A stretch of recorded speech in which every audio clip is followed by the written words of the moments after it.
Welcome sa DRS 2.0. Fresh at nagbabagang happenings ba ang hanap mo? Mga padabarkads man yan o mga trending topics? Pwes, sagutin natin yan. Kaya naman isubscribe nyo na ang ating channel para sa mga nagbabagang balita everyday. Isang napakasayang pananghalian na naman ang ating pinagsaluhan kanina sa Itbulaga kasama po ang mga ninangs natin na sila Raisa May Dizon at SQ Jean. Grabe yung performance nila kanina na lalong nagpataas ng energy ng Team Studio. Si Jean pasabog yung ginawa niya kanina, sobrang hirap nun. Multi-talented talaga si SQ Jean habang si Raisa May humataw naman ng matindi at nagpagulong-gulong sa stage na kinaaliw po ng lahat.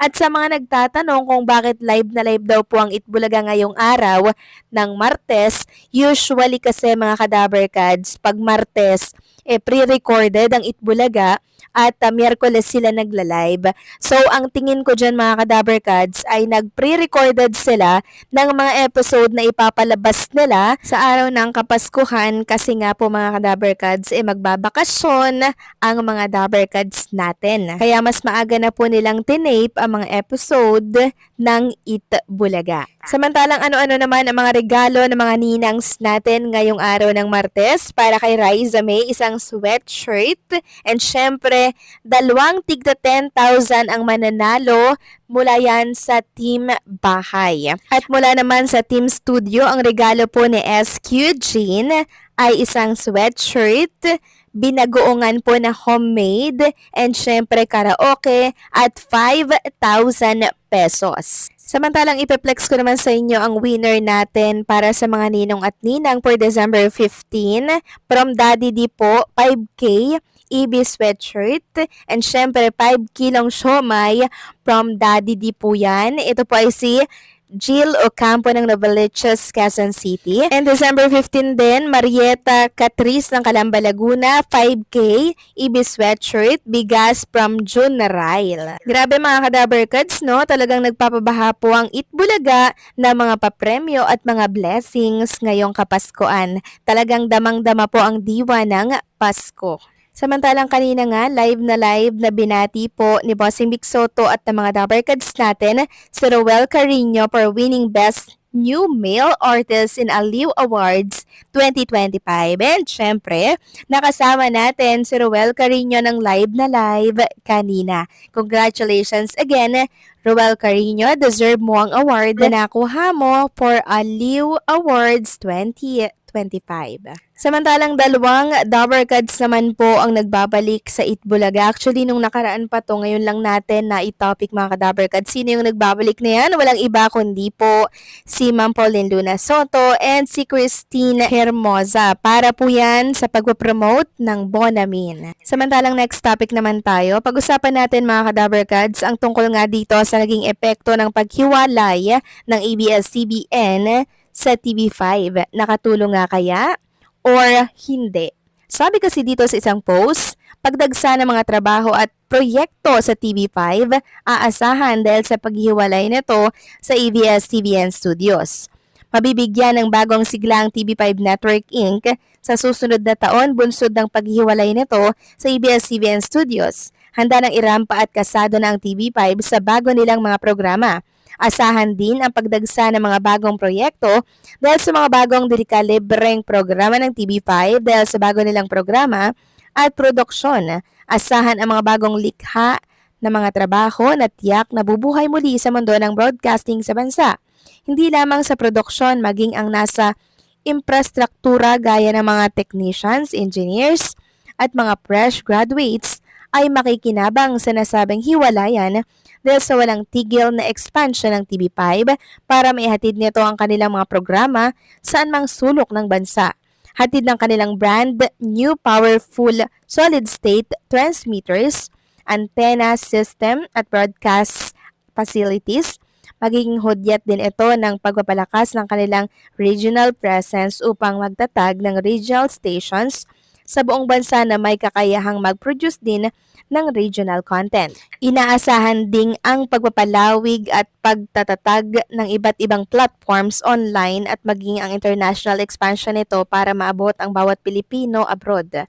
Dadami rin ang mga talents o artists na magniningning at sisikat sa pamamagitan ng Media Quest Artist Agency. At inaasahan ding mabibigyan sila ng mga iba't ibang proyekto na product endorsements kung saan nila matatamasa at maabot ang kanilang mga pangarap sa buhay. Tila hindi lahat ng hiwalayan ay may kaakibat na negatibong epekto. Kadalasan ay nakakabuti pa ito para sa mas ikakaunlad ng iba. Dahil sa mga pangyayari, mas marami na tayo mga programang pagpipilian dahil hindi na limitadong pare-pareho ang napapanood ng mga Pilipino sa iba't ibang channels sa parehong oras. So napakaganda pala ng magiging epekto mga Kadaber Gods pag humiwalay na ang ABS-CBN sa TV5. Mas marami po ang magbe-benefit dito. Mas marami ang mabibigyan ng trabaho and syempre mas marami po ang matutulungan ng TV5. Samantalang pag-usapan naman natin ang tungkol nga dito sa Christmas wish ni Mr. Manny B. Pangilinan. Sabi dito, as the popular Mariah Carey Christmas pop song goes, I don't want a lot for Christmas. There is just one thing I need. Yan po ang sinabi ni Mr. MVP.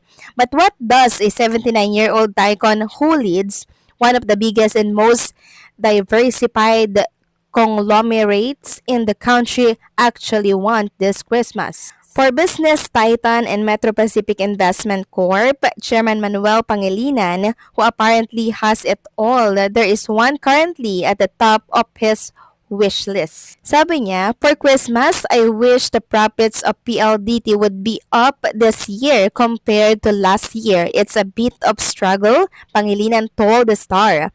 PLDT's reported income for the first half of 2025 softened by 1% to 18.1 billion, while its telco core income, which excludes the impact of asset sale and gains from Maya Innovations Holdings, went down by 4% to 17.2 billion as a result of lower revenue contribution from individual and enterprise business. So, bumaba po ng 4% mga Kadaber Cads. Medyo malaki nga po yun. Sabi pa dito, but I think the last 2 months has been good for wireless. Slightly better, he said. So, ang simple lang po ng wish ni Mr. Manny B. Pangilinan na mas tumaas pa nga po ang income ng kanyang business. Kasi nitong mga nakaraan, bumagsak po mga Kadaber Cads. Kaya asahan na natin na mas papalakasin po ni Mr. MVP ang kanyang mga business. Kabilang na dito ang mga programa po na tumatakbo sa TV5.